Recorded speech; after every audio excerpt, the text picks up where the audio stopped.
Good morning बच्चों। हम पढ़ रहे हैं कक्षा 11 इतिहास में बेबीलोन की सभ्यता के बारे में। इससे पहले हमने सुमेर की सभ्यता के बारे में पढ़ा। सुमेर सभ्यता के पूर्व व मारी नामक नगर के बारे में पढ़ा। आज हम पढ़ेंगे सेमेटिक जातियों के बारे में।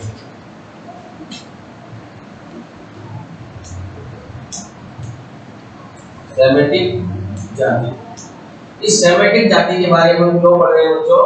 क्योंकि यही वो लोग हैं जिन्होंने अक्कीदियन या बेबीलोनियन सभ्यता की स्थापना की। ये लोग कौन थे बेटा? जब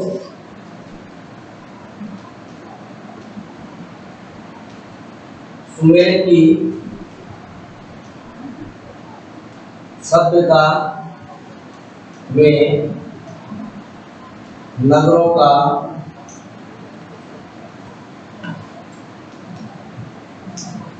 विकास हो रहा था, तब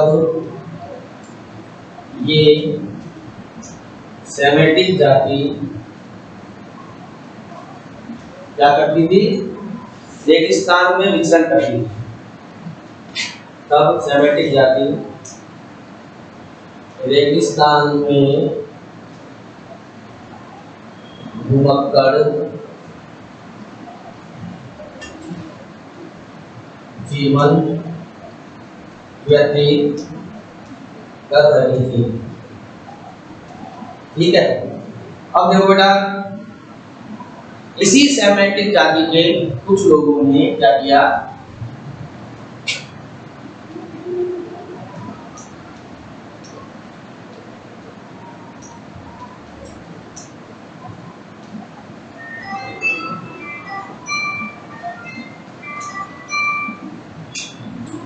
इसी सेमेटिक जाति के कुछ लोगों ने सारनाथ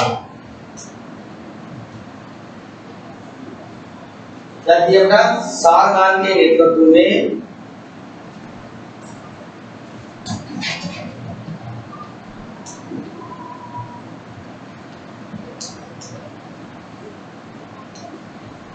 सुमेर के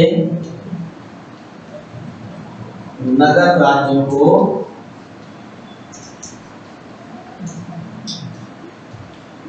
परास्त कर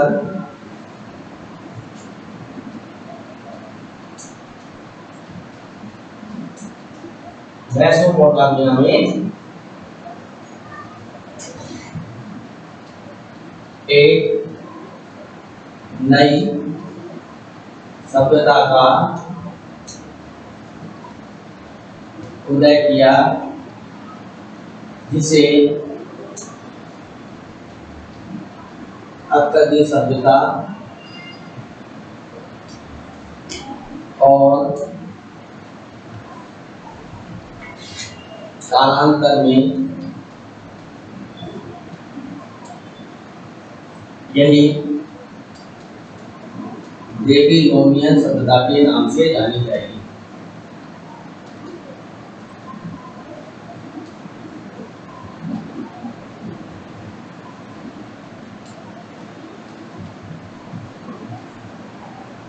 इसे अफगानी में मानते हैं।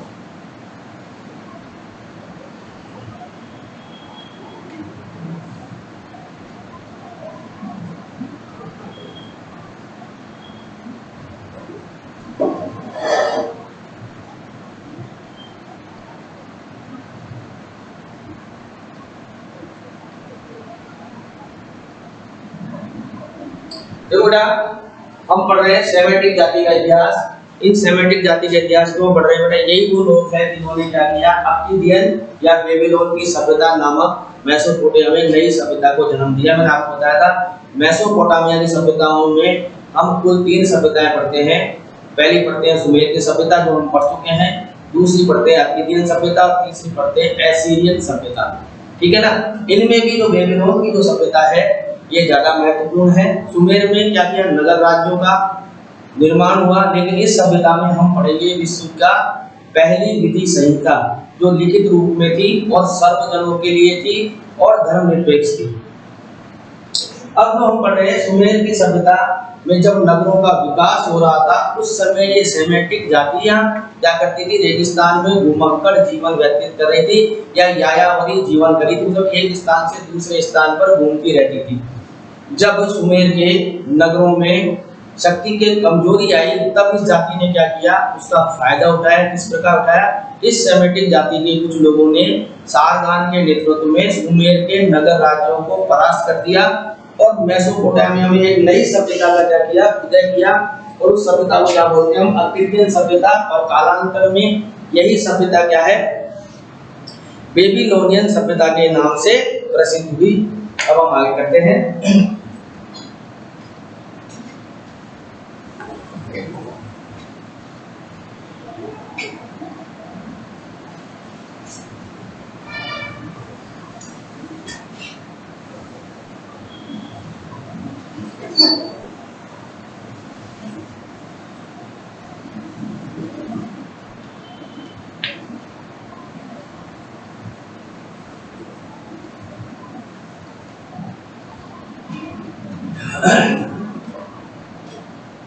इन लोगों ने क्या किया बेटा,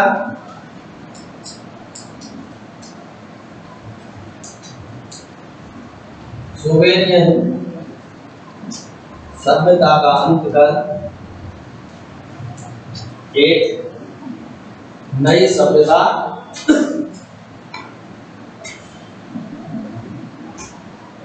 का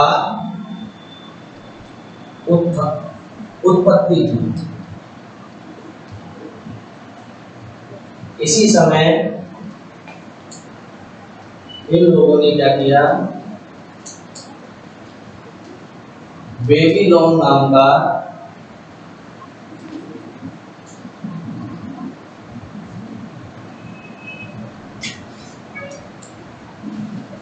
एक सुंदर शहर बसाया।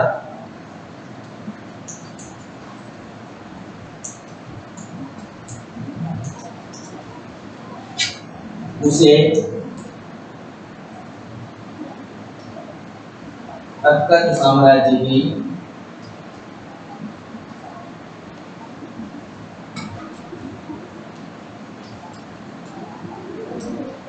राजधानी बनाया और इसी सुंदर शहर के नाम से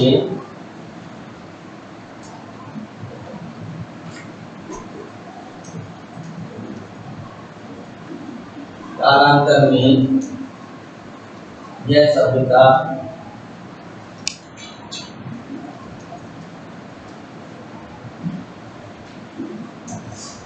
बेबीलोन की सभ्यता कहलाए। इसे उतारिए, हम आगे चलेंगे।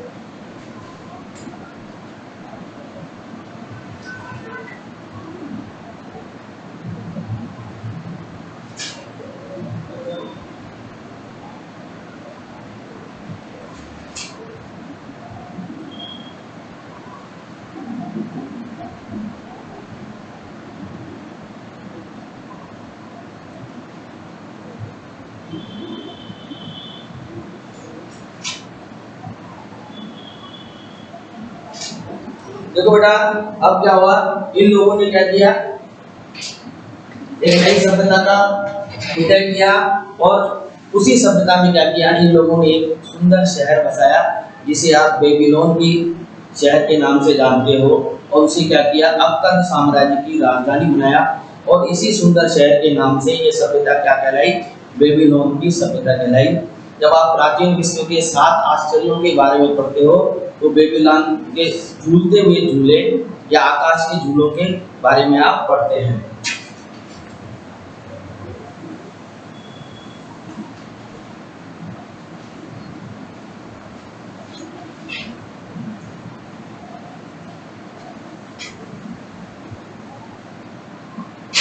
अब बेटा, सेमेटिक जाति में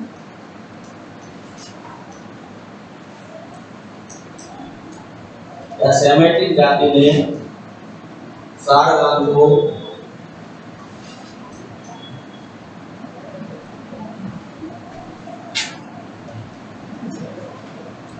राष्ट्रीय वीर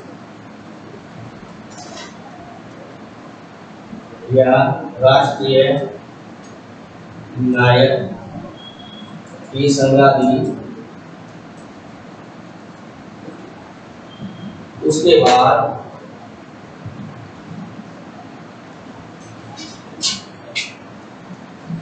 उसका पुत्र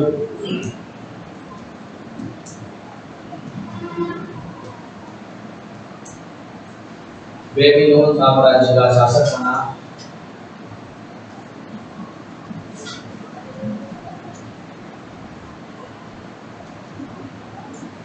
वह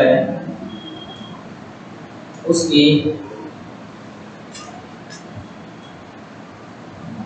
मृत्यु के बाद साम्राज्य में अराजकता फैल गई। ठीक है बेटा, क्या हुआ? समाज में अराजकता फैल गई। इसके बाद विलेम वह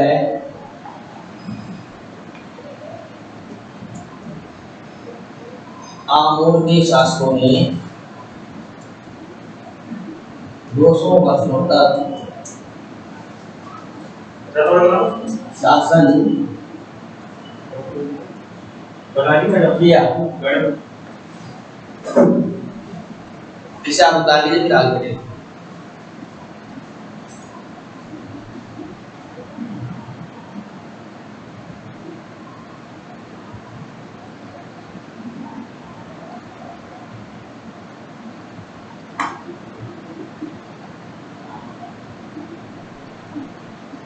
ठीक है बेटा, हम पढ़ रहे हैं सेमेटिक जाति के बारे में। हमने बताया किस प्रकार सारगान ने अक्किदियन साम्राज्य की स्थापना की। इस उपलक्ष्य में उसे क्या कहते हैं? सेमेटिक जाति के लोगों ने कुछ उपाधियां दी। उसे क्या कहा? राष्ट्रीय वीर कहा, राष्ट्रीय नायक कहा। उसके बाद क्या है? सारगान की मृत्यु हो जाती है। उसके बाद उसका पुत्र बेबीलोन साम्राज्य का शासक बनता है। वह उसकी मृत्यु के बाद ही क्या है, और जो शासक थे वो क्या थे? कमजोर सिद्ध हुए। तो इससे क्या हुआ? साम्राज्य में अराजकता फैल गई। इसके बाद इलेम व आमोर के शासकों ने क्या किया? 200 वर्षों तक शासन किया और साम्राज्य को संभालने की कोशिश की, और कुछ हद तक वो सफल रहे। लेकिन अब सेमेटिक जाति के इतिहास में एक नया राजवंश आएगा जिसे हम बेबीलोन राजवंश के नाम से जानते हैं। अब हम उसके बारे में पढ़ेंगे, बेबीलोन राजवंश।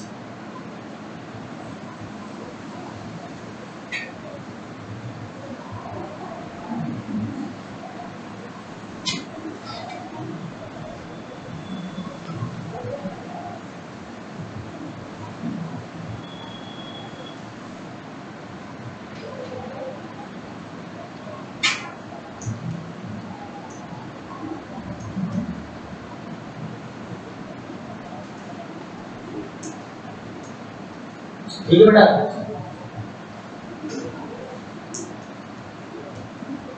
बेबीलोन राजवंश की स्थापना किसने की? सुबु-अबू ने की।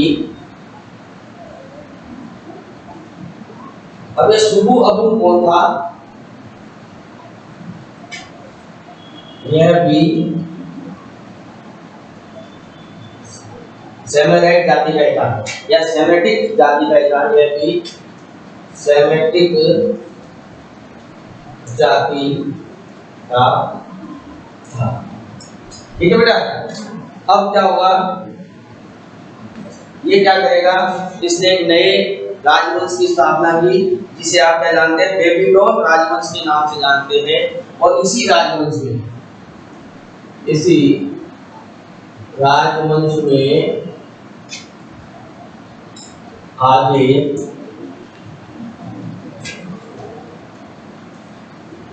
चलकर एक शासक होगा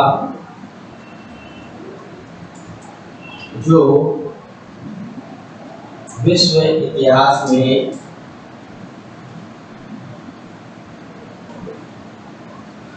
खब्बू-रबी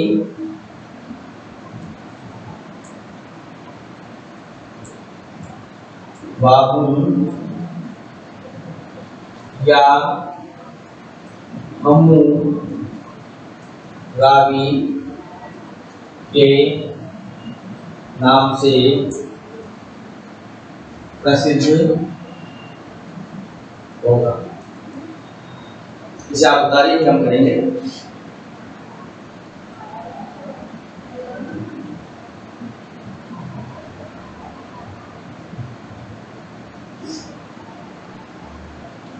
देखो बेटा, अब हो रही है बेबीलोन राजवंश की स्थापना। और इसमें क्या हो रहा है बेटा, ये जो राजवंश है इसकी स्थापना सुदु अबुम ने की। और ये भी क्या था, सेमेटिक जाति था।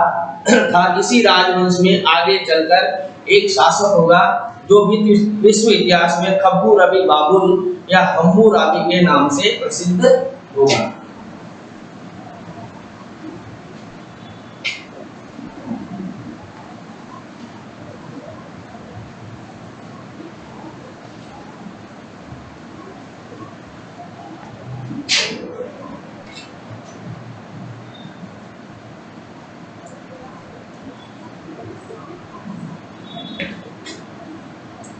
ये बेबीलोन साम्राज्य का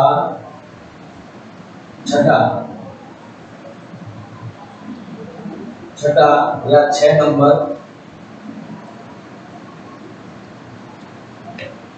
का शासक था। इसने बेबीलोन में 43 वर्ष शासन किया। अब आप लिखो, फिर मैं आपको बताता हूँ।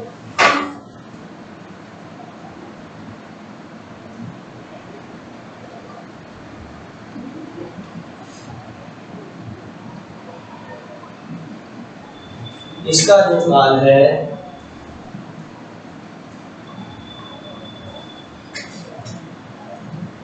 सभ्यता व संस्कृति का उत्कृष्ट काल माना जाता है। अब जो ये जो शासक है यह प्रत्येक दृष्टि से एक महान शासक था। यह प्रत्येक दृष्टि से एक महान शासक था। इसकी जो मान्यता थी वो किसमें थी, लेकिन इसका जो विश्व इतिहास में नाम आता है वो किसकी आता है, लेकिन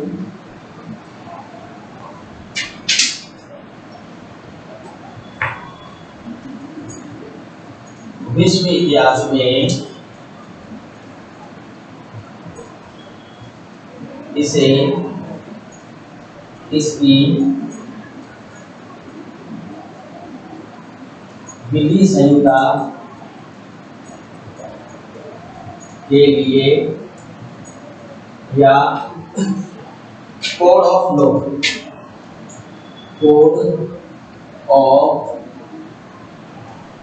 लॉ के लिए जाना जाता है। ठीक है, आप इसे उतारिए, फिर हम आगे बढ़ते हैं।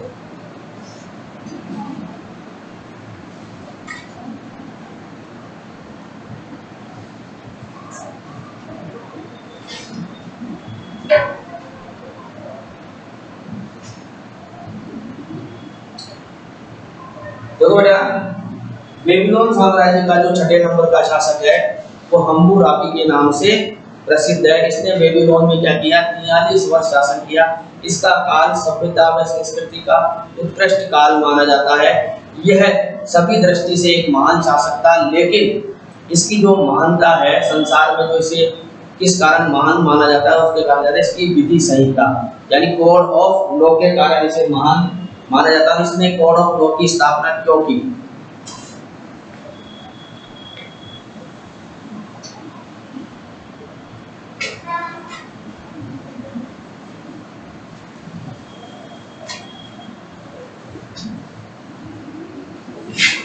इसने कोड ऑफ लॉ की स्थापना क्यों की? इसके लिए आपको पढ़ना पड़ेगा। इसने क्या किया था बेटा, एक शक्तिशाली साम्राज्य की स्थापना की थी। इसने क्या किया, हम्मुराबी ने बेबीलोन में एक शक्तिशाली व विशाल साम्राज्य की स्थापना है।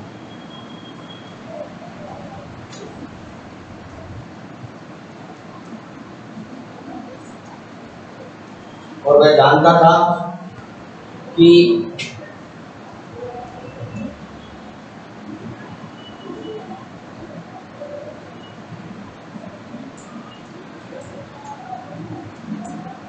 साम्राज्य को स्थायी बनाना है तो क्या करना पड़ेगा, समस्त प्रदेशों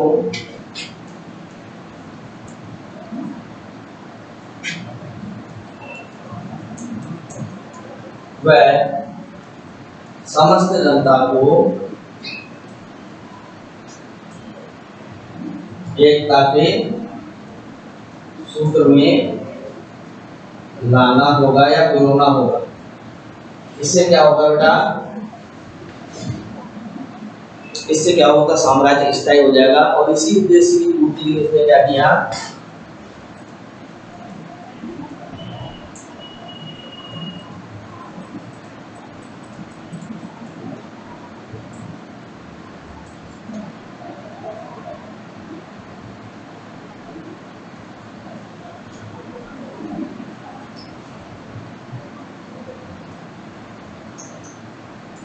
इसी उद्देश्य की पूर्ति के लिए क्या किया उसने, विधि संहिता बनाई।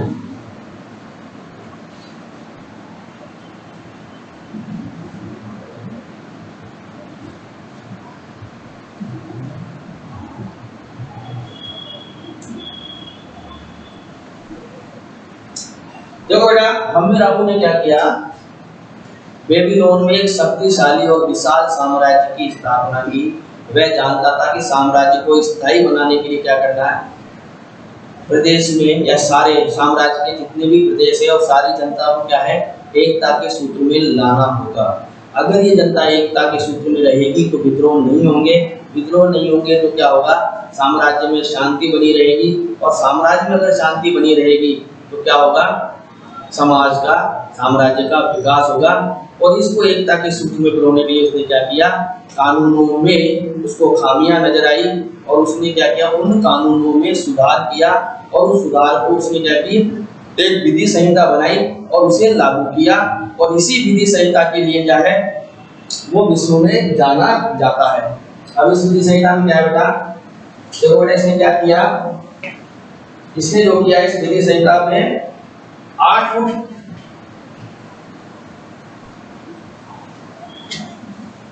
अभी लिख देता हूं,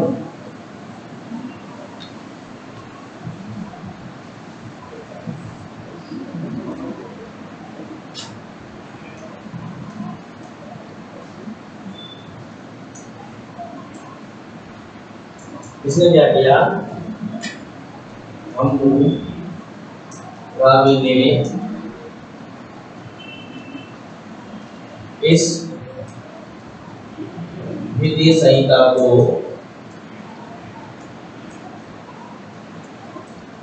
आठ फुट ऊंचे पाषाण पर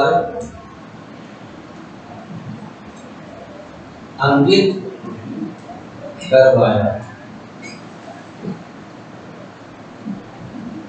इसमें 3600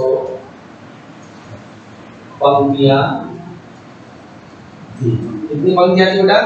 3600। और इसे क्या किया गया?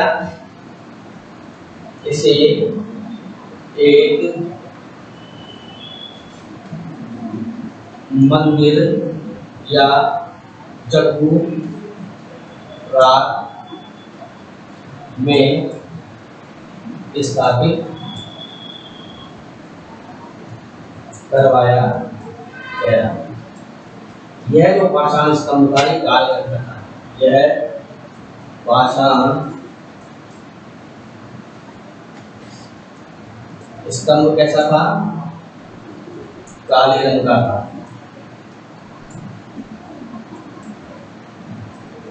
ठीक है, इस पाषाण स्तंभ हमें कहाँ मिला?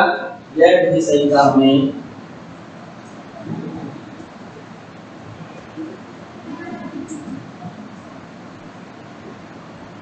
1920 ईरान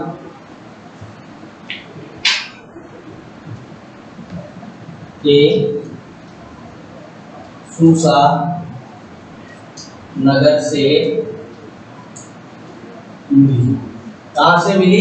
सूसा नगर से मिली। और अब कहाँ है ये? वर्तमान में ये फ्रांस के लूव्रे संग्रहालय में सुरक्षित है।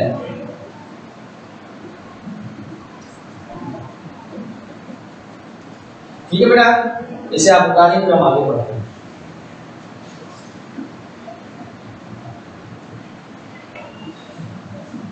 देखो बेटा, हम्मुराबी ने क्या किया? चलो आप इसे बता दीजिए, फिर बताता।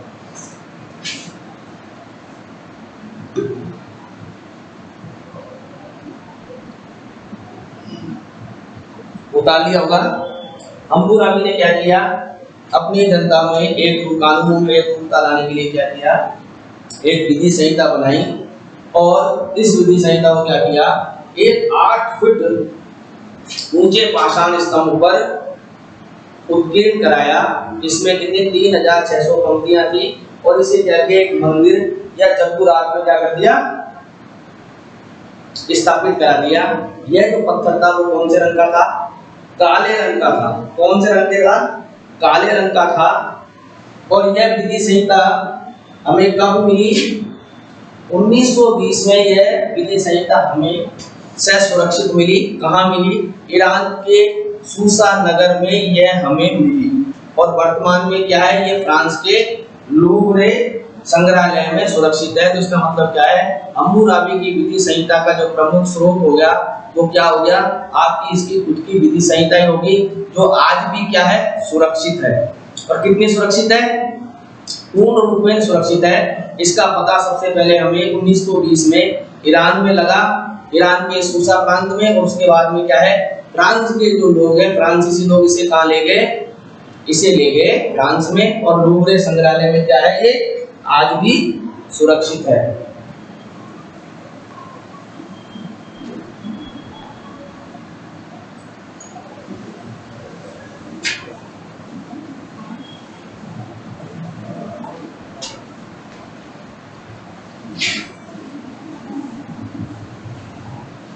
देखो बेटा, हम पढ़ेंगे अब इसकी धाराएं। इसमें कितनी धाराएं हैं? तो इसकी जो विधि संहिता है इसमें कितनी धाराएं हैं? 285 धाराएं हैं।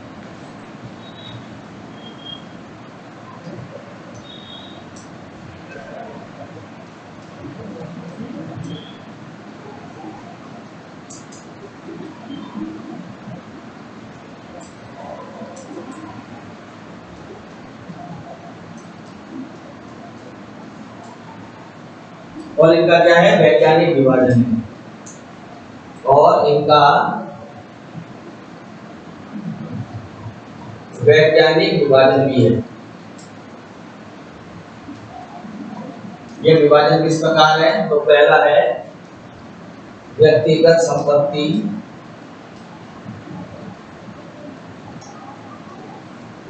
दूसरा है परिवार, और उसके बाद में वो लिखे हैं हम व्यापार वाणिज्य,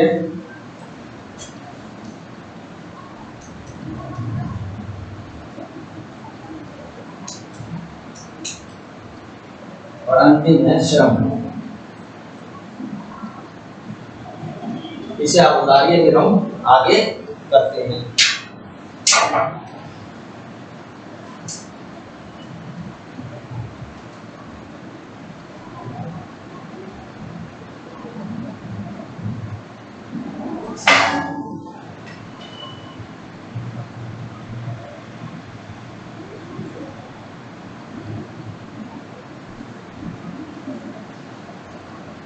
देखो बेटा, इसकी जो विधि संहिता की विशेषता है, इसके जो कानून है वो क्या है? इस विधि संहिता के कानून क्या है?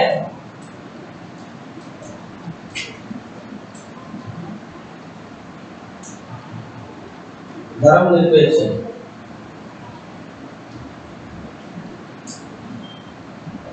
ठीक है, इसके साथ साथ इसकी और भी विशेषता है। इससे पूर्व क्या है? सम्राट भूमि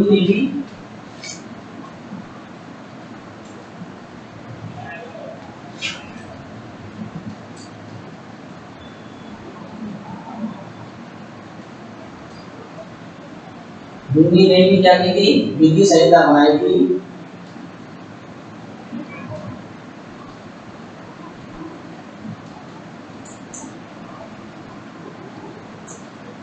ठीक है, फिर इसके बाद में हम अगले व्याख्यान में पढ़ेंगे। एक बार आप निकाल लीजिए, मैं आपको समझा देता हूँ। बाकी की चीजें जो इसकी विधि संहिता की प्रमुख बातें हैं, ये सारी चीजें हम अगले व्याख्यान में पढ़ेंगे। अभी आप एक बार कर लो, फिर मैं आपको और समझा दूँ।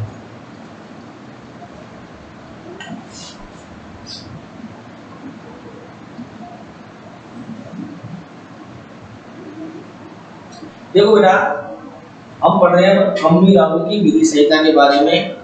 तो मैंने आपको बताया कि ये 8 फीट के पाषाण स्तंभ पर उत्कीर्ण है।